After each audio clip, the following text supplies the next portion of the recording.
Bismillahirrahmanirrahim. Assalamualaikum warahmatullahi wabarakatuh. Alhamdulillahirrahmanirrahim. Pada pagi hari ini kita berjumpa kembali. Selamat datang kepada kalian semua di semester 2 dalam mata pelajaran PPKN. Syukur kita panjatkan kepada Allah atas segala nikmatnya, sehingga pada pagi hari ini kita diperjumpakan kembali yang insya Allah semoga kalian dalam keadaan sehat walafiat. Sebelum kita memulai pelajaran, terlebih dahulu kita berdoa agar kegiatan belajar kita mendapatkan keberkahan dari Allah Subhanahu wa taala. Marilah kita bersama-sama membaca basmalah. Bismillahirrahmanirrahim. Oke, kita lanjutkan kepada pengantar di semester 2 ini berkaitan dengan informasi penilaian, kemudian KKM dan materi yang akan kita pelajari di semester 2 ini. Untuk yang pertama adalah tentang penilaian.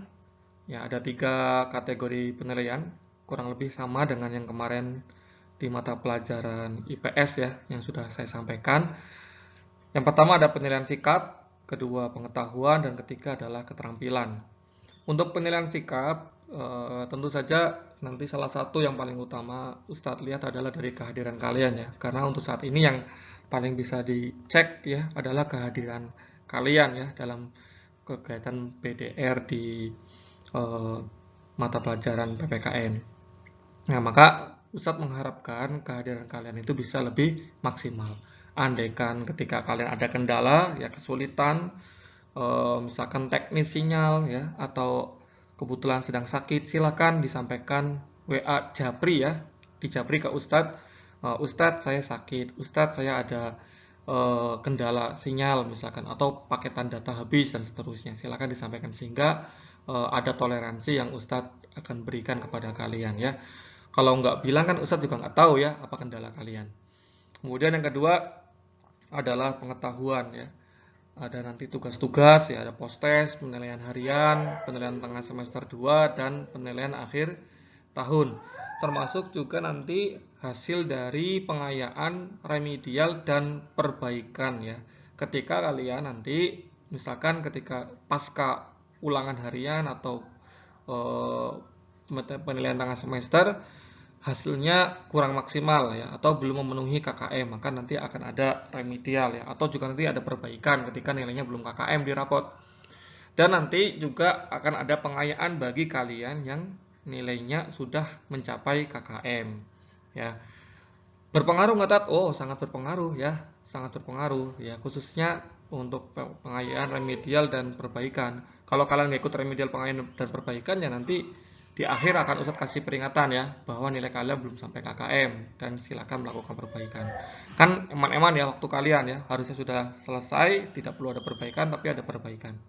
Nah, begitu. Maka nanti pertama kalian harus maksimalkan tugas-tugas dari Ustadz dan atau postes dari Ustadz ya, karena itu akan mendapatkan nilai tambah dari Ustadz ya, selain dari penilaian harian, penilaian tengah semester, dan penilaian akhir tahun. Nah, tugas-tugas dan postes ini cukup berpengaruh ya untuk penambahan nilai kalian. Nah, silakan untuk dimaksimalkan. Kemudian selanjutnya adalah penilaian keterampilan, nanti berupa proyek dan produk ya. Proyek itu nanti jangka waktunya bisa lama ya, sepekan misalkan ya, dalam waktu 1 pekan, atau ya 3 atau 2 kali pertemuan ya untuk menggarap sebuah produk. Nah, itu namanya proyek. Nah, hasilnya adalah produk. Nah, meskipun juga produk itu bisa dalam waktu yang sehari misalkan ya untuk menyelesaikan produk. Nah, gitu kira-kira. Nah, selanjutnya untuk KKM sendiri kita masih sama ya, yaitu KKM-nya 74. Nanti silakan bisa dimaksimalkan ya. Kalau bisa jangan mepet, pas 74 ya, kalau bisa lebih. Kemudian selanjutnya adalah materi. Berkaitan dengan materi ini kurang lebih sama dengan yang di IPS ya. Ada pemangkasan materi karena kita di masa wabah corona, maka ada pemangkasan materi dan nanti kita akan langsung masuk di bab 5 dan nanti kemudian dilanjutkan di bab 6 ya. Kira-kira itu ya, nanti silakan kalau ada yang ingin ditanyakan berkaitan dengan penilaian, KKM ya, materi, bisa di WA di grup atau di japri ke Ustadz ya, agar lebih jelas. Oke, itu saja. Untuk selanjutnya kita akan langsung masuk di materi ya, bab 5 tentang Sumpah Pemuda dalam Bingkai Bhinneka Tunggal Ika dengan subtema yaitu peran organisasi kepemudaan.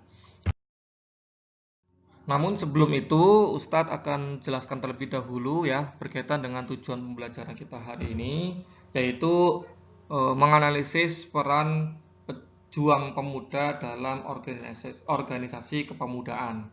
Ya, nanti yang akan kita bahas adalah berkaitan dengan organisasi kepemudaan ya. Ada beberapa organisasi kepemudaan yang lahir ya sebelum atau yang kemudian nanti akan menjadi cikal bakal lahirnya Sumpah Pemuda. Nah, tetapi dalam pembahasan kita ya, materi yang akan saya jelaskan nanti tidak semua organisasi akan saya jelaskan secara langsung. Hanya ada 2 ya, nanti kurang lebih ada 2 yang akan saya jelaskan. Sisanya nanti silahkan kalian cari ya dalam sebuah post-test nanti berkaitan dengan tugas mata pelajaran kita pada hari ini.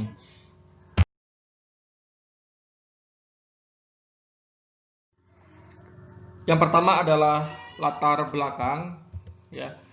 Perubahan di berbagai belahan dunia ini banyak dipelopori oleh pemuda ya. Salah satunya adalah di negara kita ya, Negara Kesatuan Republik Indonesia ini lahir karena munculnya sikap ya, karena adanya sikap dan komitmen pemuda untuk berbangsa satu dan bertanah air satu, yaitu tanah air Indonesia ya.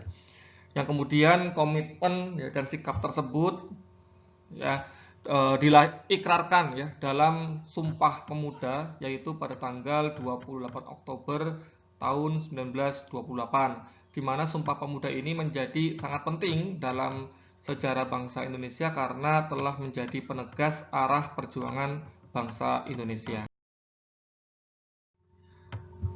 Nah, lahirnya organisasi pemuda ini diawali pada tahun 1908 ya, di mana pada waktu itu bangsa Indonesia mulai bangkit dengan ditandai berdirinya organisasi Budi Utomo ya, yang mendorong bermunculannya organisasi-organisasi pemuda lainnya di Indonesia. Apa saja? Yang pertama ada Trikoro Darmo yang kemudian nanti menjadi cikal bakal lahirnya Jong Java. Yang kedua adalah Jong Islamiten Bond. Yang ketiga ada Jong Sumatera Bond. Yang keempat ada Jong Ambon, kemudian Jong Minahasa, dan yang terakhir adalah Jong Celebes ya, Celebes. Untuk yang pertama ini kita akan membahas materi tentang Trikoro Darmo. Nah, Trikoro Darmo ini didirikan oleh R. Saidman Wiryo Sanjoyo dan kawan-kawan di Gedung Stovia Jakarta pada tahun 1915. Trikoro Darmo ini merupakan cikal bakal dari Jong Java ya. Ia memiliki 3 visi mulia, yaitu yang pertama adalah sakti, yang artinya kekuasaan dan kecerdasan. Yang kedua adalah budi, yang berarti kasih bijaksana. Dan yang ketiga adalah bakti, yang berarti kasih sayang. Tujuan didirikannya organisasi Trikoro Darmo atau nanti akan kemudian berevolusi ya, berubah menjadi Jong Java, yaitu yang pertama adalah mempererat tali persaudaraan antar siswa-siswi Bumi Putra. Jadi pada waktu itu memang orang Indonesia asli itu disebut sebagai Bumi Putra ya pada masa penjajahan. Nah, Trikoro Darmo ini memiliki tujuan yaitu mempererat tali persaudaraan antar siswa-siswi Bumi Putra pada sekolah menengah dan kejuruan. Dan yang kedua adalah menambah pengetahuan umum bagi anggotanya. Dan yang ketiga, membangkitkan dan mempertajam peran untuk segala bahasa dan budaya.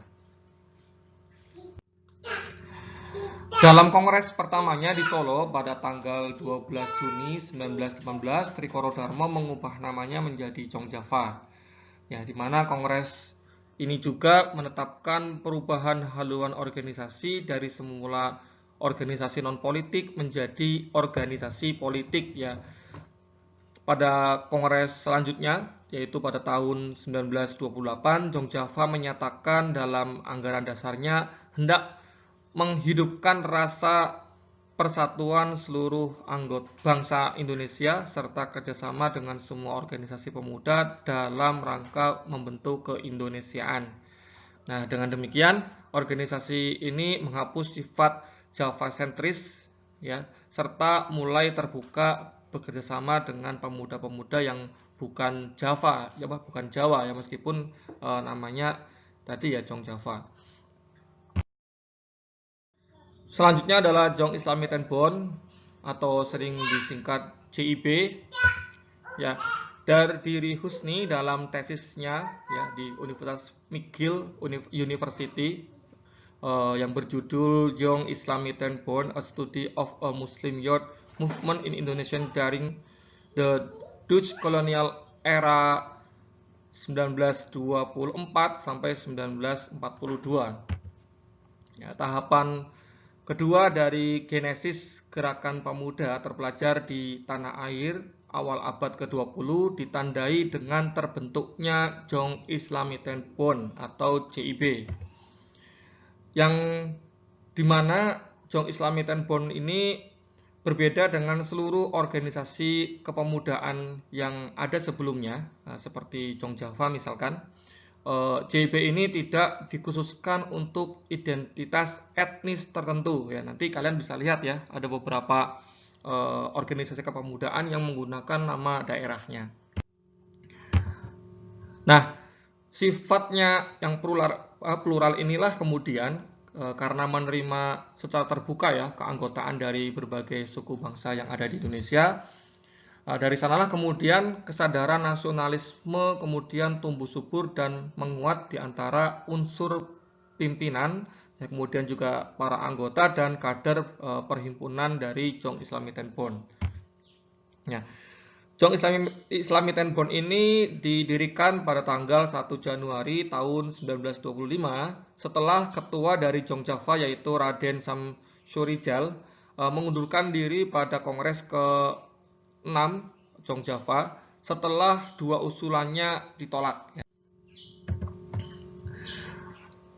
Di mana Raden Samsurijal ini mengusulkan kepada hadirin dalam kongres Jong Java itu untuk mengadakan kursus tentang Islam sebagai salah satu program di tahun-tahun yang akan datang. Nah, mengapa Raden Samsurijal ini mengusulkan untuk mengadakan kursus tentang Islam? Alasannya adalah karena Islam merupakan agama yang dipeluk oleh kebanyakan masyarakat pribumi. Ya, sebagai calon pemimpin di tengah masyarakat, menurut Samsurijal, para anggota Jong Java ini dipandang perlu untuk mengenal lebih dekat ajaran agama Islam tersebut. Ya, apalagi pada faktanya cukup banyak di antara mereka yang beragama Islam. Ia pun kemudian menghendaki kursus Islam tersebut tidak wajib ya bagi seluruh anggota Jong Java, tetapi siapapun yang tertarik dipersilakan untuk hadir. Namun ternyata proposal atau usulan dari Raden Samsurijal ini kemudian ditolak oleh mayoritas peserta kongres. Ya. Hal ini cukup aneh sebab beberapa kursus spiritual keagamaan yang lain ya juga diagendakan oleh Jong Java ya seperti tentang Kristen dan teosofi. Untuk tujuan didirikannya Jong Islamic Bond ini tersendiri yaitu untuk mengadakan kursus-kursus agama Islam bagi para pelajar Islam dan untuk mengikat rasa persaudaraan antara para pemuda terpelajar Islam yang berasal dari berbagai daerah di Nusantara dan yang sebelumnya masih menjadi anggota perkumpulan daerah. Nah, kalau kita melihat dari tujuan didirikannya organisasi dari Jong Islamic Bond ini, ada dua kira-kira yaitu berkaitan dengan pendidikan dan persatuan ya.